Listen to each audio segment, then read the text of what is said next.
नमस्कार दोस्तों, स्वागत है आपका इस वक्त की बेहद बड़ी खबर में, जिसमें आपको पश्चिम बंगाल के एग्जिट पोल के नतीजों के बारे में बताएंगे। जी हां दोस्तों, इंतजार हो चुका है खत्म और अब आपके सामने है पश्चिम बंगाल का एग्जिट पोल, जिसके बाद भाजपा की ये पोल नींद उड़ा सकती है। दोस्तों 2 तारीख को नतीजे आएंगे, लेकिन उससे पहले जो इस वक्त एग्जिट पोल आ रही है वो कहीं ना कहीं भाजपा के लिए बेहद बड़ी मुसीबत है। और वहीं पर आपको बता दें कि 5 राज्यों में जो चुनाव हुए हैं, सभी राज्यों में भाजपा का हुआ है बेहद बड़ा नुकसान। इस वीडियो में हम पश्चिम बंगाल के एग्जिट पोल के बारे में जिक्र करेंगे दोस्तों, लेकिन उससे पहले भी अगर आपको भी ऐसा लगता है कि देश में जो कोरोना से स्थिति बनी है उसने कहीं ना कहीं मोदी सरकार की पोल खोल दी है और उसका नतीजा पश्चिम बंगाल के चुनाव के नतीजों में जरूर देखने को मिलेगा और डबल डिजिट का निशान भी छू पाना भाजपा के लिए मुश्किल हो जाएगा। तो आप अभी इस वीडियो को लाइक कीजिए और इस लाल बटन को दबा के इस चैनल को फ्री में सब्सक्राइब करके घंटी बजाकर कमेंट में लिखिए जय हिंद और अपने इलाके के कोरोना की स्थिति के बारे में हमें बताइए। लेकिन दोस्तों उससे पहले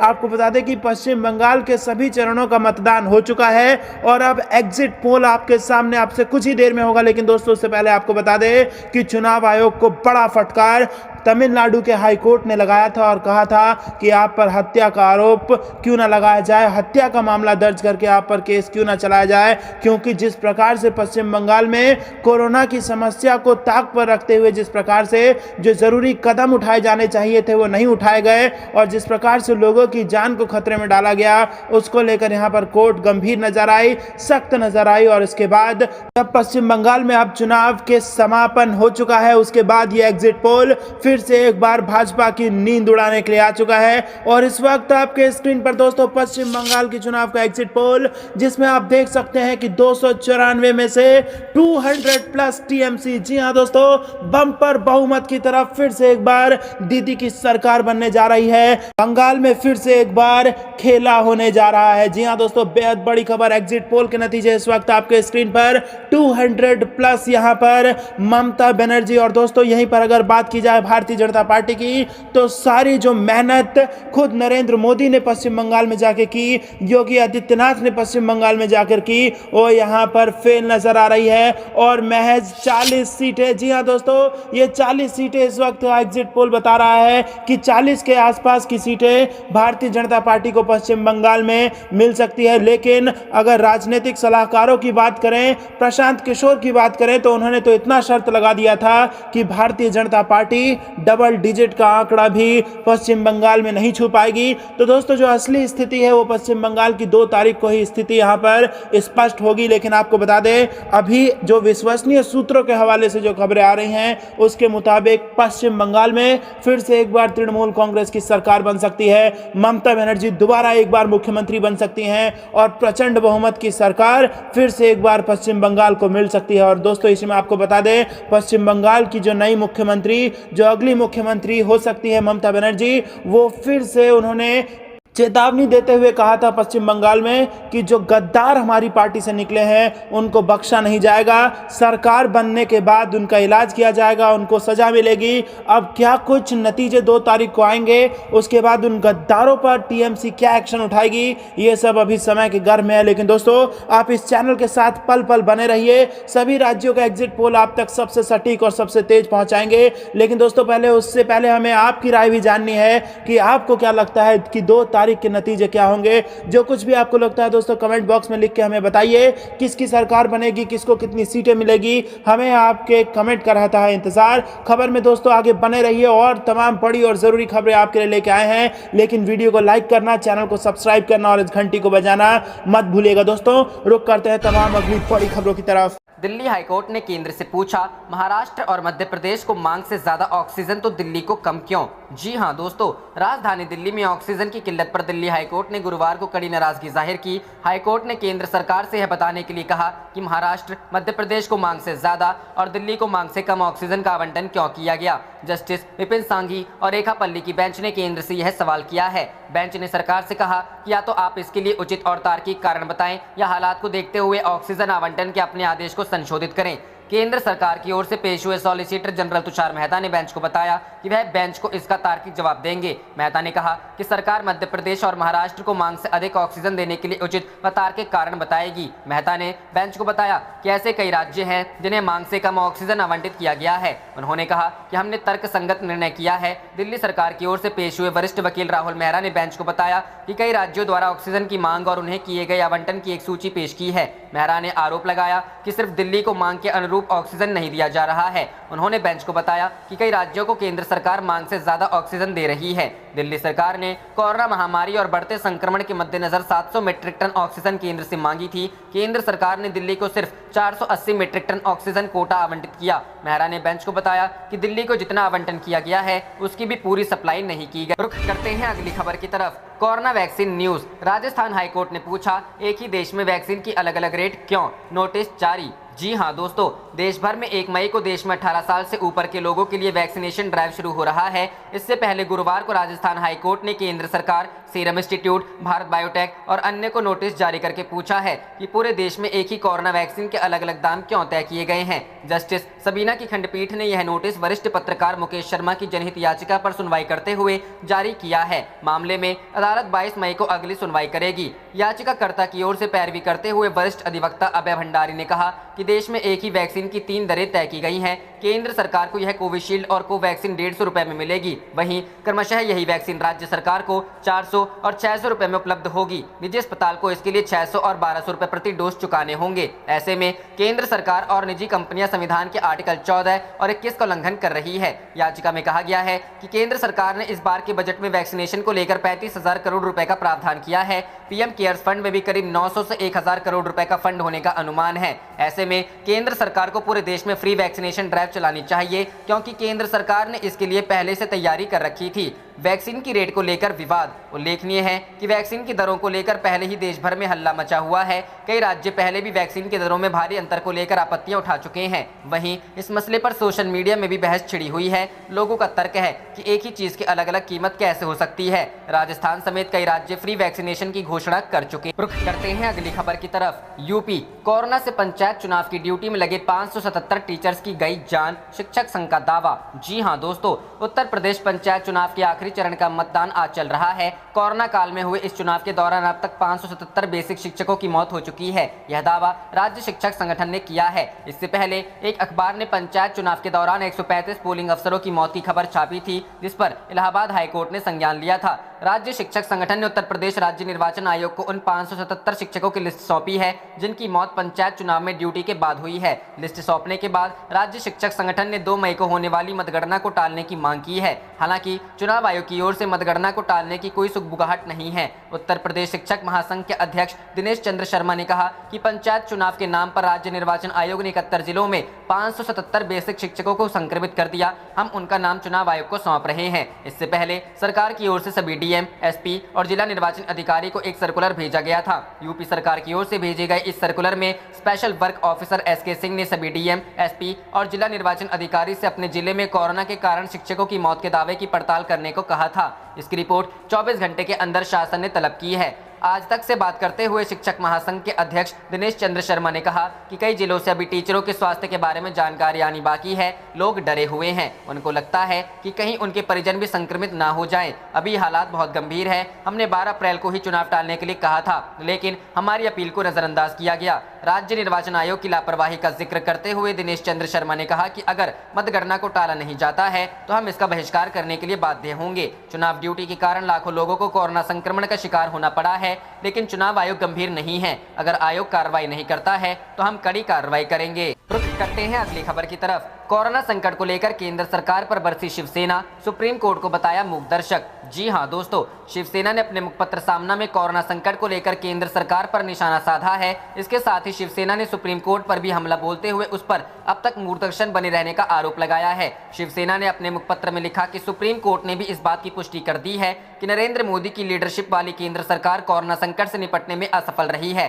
शिवसेना ने कहा कि देश में स्वास्थ्य का ढांचा ध्वस्त हो चुका है और देश में मेडिकल ऑक्सीजन, बेड और वैक्सीन की कमी चिंता का विषय बनी हुई है। बीजेपी पर तंज कसते हुए शिवसेना ने कहा कि सुप्रीम कोर्ट ने कड़ी टिप्पणी की है, आखिर इसके लिए बीजेपी के नेता किससे इस्तीफा मांगेंगे। सामना में शिवसेना ने लिखा, महाराष्ट्र के कोविड अस्पतालों में आग लगने की घटनाओं पर बीजेपी की ओर से राज्य सरकार से इस्तीफा मांगा जा रहा था, लेकिन अब पूरे देश में अंतिम संस्कार के लिए शमशान तक की कमी देखने को मिल रही है। इसके साथ ही सामना के जरिए शिवसेना ने सुप्रीम कोर्ट पर भी निशाना साधा है। शिवसेना ने कहा कि सुप्रीम कोर्ट की ओर से बंगाल चुनाव और उत्तराखंड में कुंभ के आयोजन को लेकर भी चुप्पी साधे रखी थी। शिवसेना ने लिखा, देश इस गहरे संकट से जूझ रहा है क्योंकि सुप्रीम कोर्ट अब तक चुप्पी साधे बैठा था। पश्चिम बंगाल में सत्ता का संघर्ष, हरिद्वार में कुंभ और सुप्रीम कोर्ट के मूक दर्शक बनकर बैठने की वजह से कोरोना संकट बढ़ा है। इसके साथ ही शिवसेना ने बंगाल में रैलियों को संबोधित करने के दौरान मास्क न पहनने पर गृह मंत्री अमित शाह पर भी निशाना साधा है। पार्टी ने कहा कि बंगाल में रैलियों और कुंभ के दौरान बड़ी संख्या में लोग बिना मास्क के नजर आए थे। शिवसेना ने कहा कि एक तरफ कोरोना प्रोटोकॉल का पालन नहीं हो रहा था तो दूसरी तरफ पुलिस, चुनाव आयोग और अदालतें मूक दर्शक बनकर बैठी रही। रुख करते हैं अगली खबर की तरफ।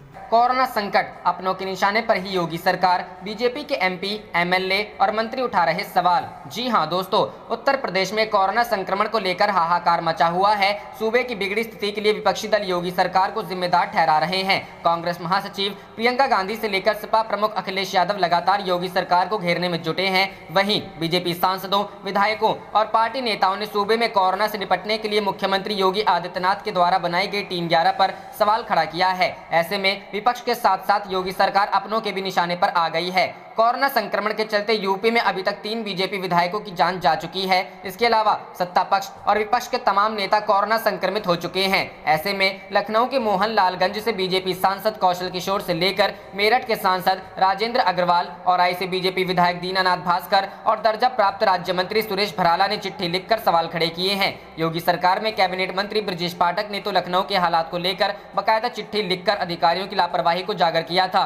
कोरोना के बढ़ते संक्रमण के बीच लखनऊ में चरमराती स्वास्थ्य सेवाओं को लेकर यूपी के कानून मंत्री ब्रजेश पाठक ने अपर मुख्य सचिव और प्रमुख सचिव को चिट्ठी लिखकर कहा था कि स्वास्थ्य सेवाओं की हालत काफी चिंताजनक है। ब्रजेश पाठक ने समस्याएं गिनाते हुए पत्र में लिखा था कि लखनऊ के अस्पतालों में बेड नहीं है, एम्बुलेंस समय पर नहीं मिल रही है और न ही मरीज को इलाज मिल पा रहा है। उन्होंने लखनऊ में कोविड बेड बढ़ाने, पर्याप्त जाँच किट और प्राइवेट लैब में कोविड जाँच शुरू कराने की भी बात कही थी। रुख करते हैं अगली खबर की तरफ। टीकाकरण पर सुप्रीम कोर्ट में याचिका दाखिल, कहा 32,000 करोड़ का घोटाला।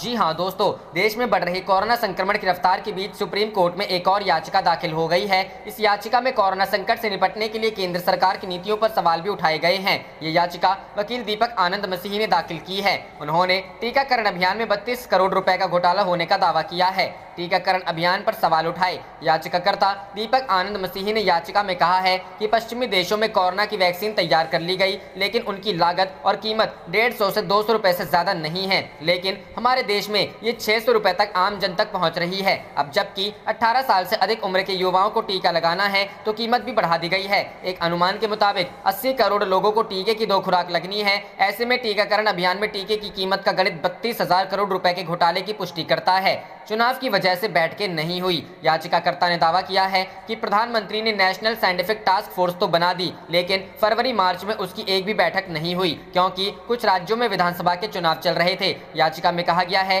कि देश में पिछले साल अक्टूबर में ही जीनोम सीक्वेंसिंग लैबोरेटरी इंस्टीट्यूट शुरू करने की बात कही गई थी, लेकिन अब तक वो क्यों नहीं हुआ। दायर याचिका में कहा गया है कि अमेरिकी राष्ट्रपति को भी पूरे देश में लॉकडाउन करने का अधिकार नहीं है, लेकिन भारतीय प्रधानमंत्री को है। लॉकडाउन करके भी देख लिया। लॉकडाउन में सटीक नीतियां बनाने और उन नीतियों पर ठोस अमल की जरूरत थी, लेकिन समय गुजर गया पर कारगर कुछ भी नहीं हुआ। याचिका में कहा गया है कि समस्या संसाधनों से ज्यादा सरकारी नीतियों की रही है और उन पर अमल न कर पाने की है। उन्होंने मांग की कि कोर्ट सरकार को फौरन सही नीतियां बनाकर उन पर युद्ध स्तर पर अमल करने का आदेश। रुख करते हैं अगली खबर की तरफ। राहुल गांधी ने फिर उठाया कोरोना वैक्सीन का मुद्दा, बोले भारत को जरूर मिलनी चाहिए फ्री में वैक्सीन। जी हां दोस्तों, कोरोना महामारी के बीच टीकाकरण की प्रक्रिया भी तेजी से जारी है। 1 मई से कोरोना का तीसरा चरण शुरू हो जाएगा। इस बीच कांग्रेस नेता राहुल गांधी ने एक बार फिर फ्री में वैक्सीनेशन देने की बात की है। राहुल गांधी ने अपने ट्वीट में कहा है कि भारत को फ्री कोरोना वैक्सीन दी जानी चाहिए। राहुल गांधी ने एडजेक्टिव और एडवर्ब का उदाहरण देते हुए कोरोना वैक्सीन फ्री में देने की बात की है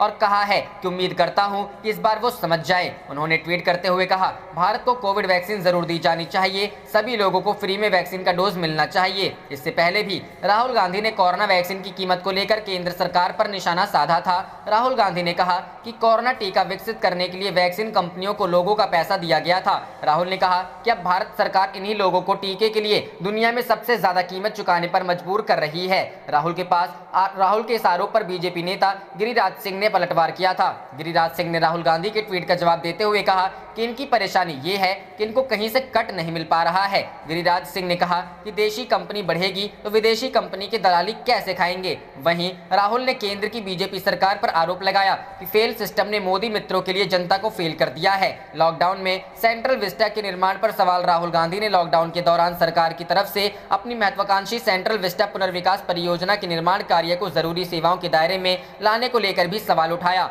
राहुल गांधी ने सरकार पर हमला बोलते हुए ट्वीट किया, सेंट्रल विस्टा जरूरी नहीं, दूरदृष्टि वाली केंद्र सरकार आवश्यक। इस प्रोजेक्ट के तहत नए संसद भवन का निर्माण कार्य और राजपथ का फिर से निर्माण किया जा रहा है। दिल्ली 19 अप्रैल को CPWD के अनुरोध के बाद प्रोजेक्ट में लगे वाहनों के आने जाने के लिए अपनी मंजूरी दे दी थी। रुख करते हैं अगली खबर की तरफ। ऑक्सीजन किल्लत पर हाईकोर्ट ने कहा, लोग रोज मर रहे हैं, केंद्र कैसे भी सुलझाए परेशानी। जी हाँ दोस्तों, देश में ऑक्सीजन की किल्लत के बाद अदालत भी एक्शन मोड में है। राजधानी दिल्ली में हुई ऑक्सीजन कमी लेकर हाईकोर्ट में सुनवाई हुई। गुरुवार को हुई इस सुनवाई में दिल्ली सरकार ने केंद्र सरकार को जमकर घेरा है। सरकार ने केंद्र पर ऑक्सीजन सप्लाई अटकाने का आरोप लगाया है। साथ ही दावा किया कि केंद्र सरकार केवल आदेश ही जारी कर रही है। केंद्र सरकार ने भी कहा है कि ऑक्सीजन सप्लाई को बढ़ाया जा रहा है। अदालत ने केंद्र सरकार से जरूरी कदम उठाने के लिए कहा है। उच्च न्यायालय में दिल्ली सरकार ने कहा है कि केंद्र सरकार ऑक्सीजन की आपूर्ति में बाधाएं डाल रही है। उन्होंने दावा किया कि मुश्किल से निपटने के लिए सरकार कोई भी मजबूत कदम नहीं उठा रही है।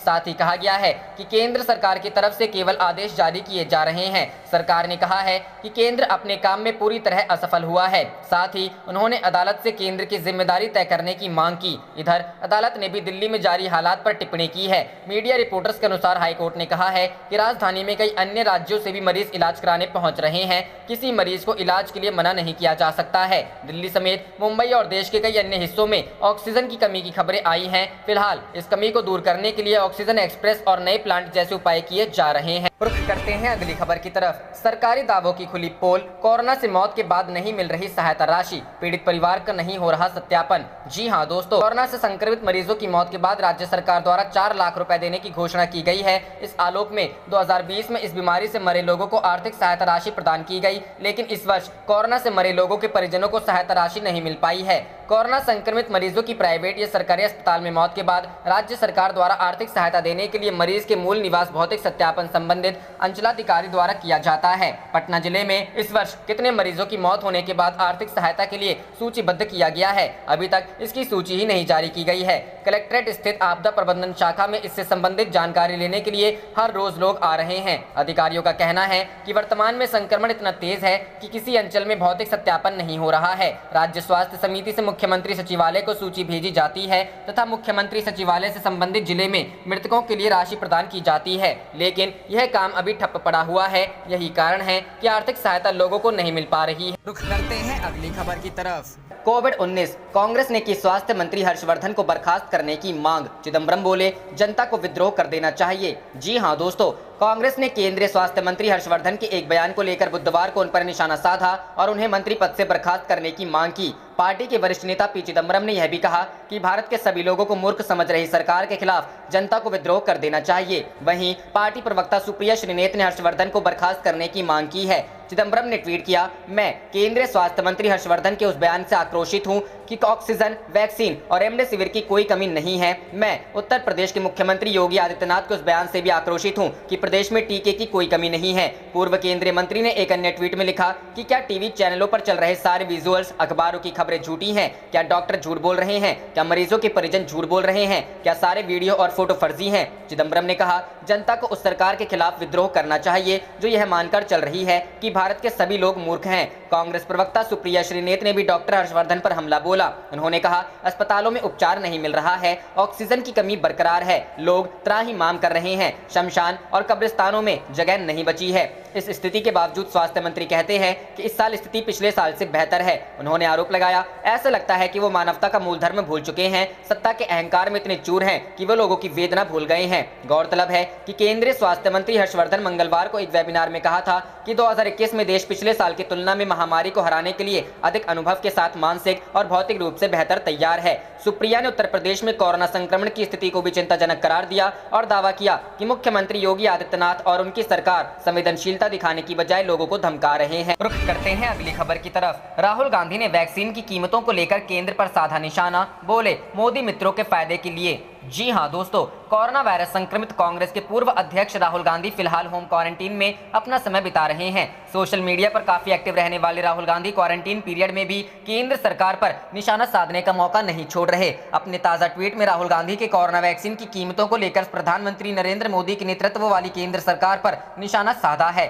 उन्होंने ट्वीट में कई न्यूज़पेपर की कटिंग भी शेयर की है। राहुल गांधी ने अपने ट्वीट में लिखा, वैक्सीन निर्माता कंपनियों को वैक्सीन बनाने के लिए देश की जनता का पैसा दिया गया। अब भारत सरकार उन्हीं लोगों से इस वैक्सीन के लिए दुनिया में सबसे अधिक कीमत का भुगतान करने के लिए कहेगी। एक बार फिर सिस्टम फेल साबित हुआ, मोदी मित्रों के फायदे के लिए नागरिक फेल रहा। राहुल गांधी ने अपने ट्वीट के साथ कई अंग्रेजी समाचार पत्रों की कटिंग साझा की है जिसमें वैक्सीन को लेकर सवाल उठाए गए हैं। यह पहली बार नहीं है जब राहुल गांधी ने कोरोना वायरस संकट को लेकर केंद्र पर निशाना साधा हो। इससे पहले उन्होंने एक ट्वीट कर मोदी सरकार के विजन पर सवाल उठाया था। राहुल गांधी ने ट्वीट कर लिखा कि अभी सेंट्रल विस्टा प्रोजेक्ट नहीं जरूरी है, अभी एक विजन वाली सरकार जरूरी है। एक दूसरी ट्वीट में राहुल ने लिखा कि एक दूसरे की सहायता करते आमजन दिखाते हैं कि किसी का दिल छूने के लिए हाथ छूने की जरूरत नहीं, मदद का हाथ बढ़ाते चलो, इस अंधे सिस्टम का सच दिखाते चलो। आपको बता दें कि कुछ दिनों पहले राहुल गांधी खुद भी कोरोना पॉजिटिव हो गए थे। हालांकि उन्हें ज्यादा दिक्कत नहीं है जिस वजह से वो घर पर ही क्वारंटीन हैं। रुख करते हैं अगली खबर की तरफ। रेमडेसिविर पर फटकार, दिल्ली हाईकोर्ट ने सरकार से कहा, लगता है आप लोगों को मारना चाहते हैं, नया प्रोटोकॉल समझ से परे। जी हां दोस्तों, दिल्ली उच्च न्यायालय ने बुधवार को रेमडेसिविर इंजेक्शन के इस्तेमाल करने के प्रोटोकॉल को देखते हुए मोदी सरकार को फटकार लगाई है। कोर्ट ने कहा कि ऐसा लगता है सरकार लोगों को मरने देना चाहती है और इसको बनाते वक्त दिमाग का बिल्कुल इस्तेमाल नहीं किया गया है। कोविड-19 के उपचार में रेमडेसिविर के इस्तेमाल को लेकर नए प्रोटोकॉल के मुताबिक केवल ऑक्सीजन पर निर्भर मरीजों को ही यह दवा दी जा सकती है। इस पर कोर्ट ने कहा कि ऐसा प्रतीत होता है कि केंद्र चाहता है कि लोग मरते रहें। अदालत ने कहा यह गलत है। ऐसा लगता है कि सरकार ने उपलब्धता को बढ़ाने की बजाय प्रोटोकॉल में ही बदलाव कर दिया है ताकि इंजेक्शन की कमी को छिपाया जा सके। न्यायमूर्ति प्रतिभा एम सिंह ने केंद्र सरकार से कहा यह गलत है, ऐसा लगता है दिमाग का बिल्कुल इस्तेमाल नहीं हुआ है। अब जिनके पास ऑक्सीजन की सुविधा नहीं है उन्हें रेमडेसिविर दवा नहीं मिलेगी। ऐसा प्रतीत होता है कि आप चाहते हैं लोग मरते रहें। उच्च न्यायालय ने कहा कि ऐसा लगता है कि केंद्र ने रेमडेसिविर की कमी की भरपाई के लिए प्रोटोकॉल ही बदल दिया है। अदालत ने कहा यह सरासर कुप्रबंधन है। अदालत ने कहा कि यह पूरी तरह से मिसमैनेजमेंट है। अदालत कोविड-19 से संक्रमित एक वकील की याचिका पर सुनवाई कर रही थी। उन्हें रेमडेसिविर की 6 खुराकों में केवल 3 खुराकें ही मिल पाई थी। अदालत के हस्तक्षेप के कारण वकील को मंगलवार रात बाकी खुराक मिल गई। इससे पहले दिल्ली हाईकोर्ट ने ऑक्सीजन की कमी को लेकर दिल्ली सरकार पर भी कड़ी टिप्पणी की। आप देख रहे थे आपका अपना चैनल जय हिंद जय भारत।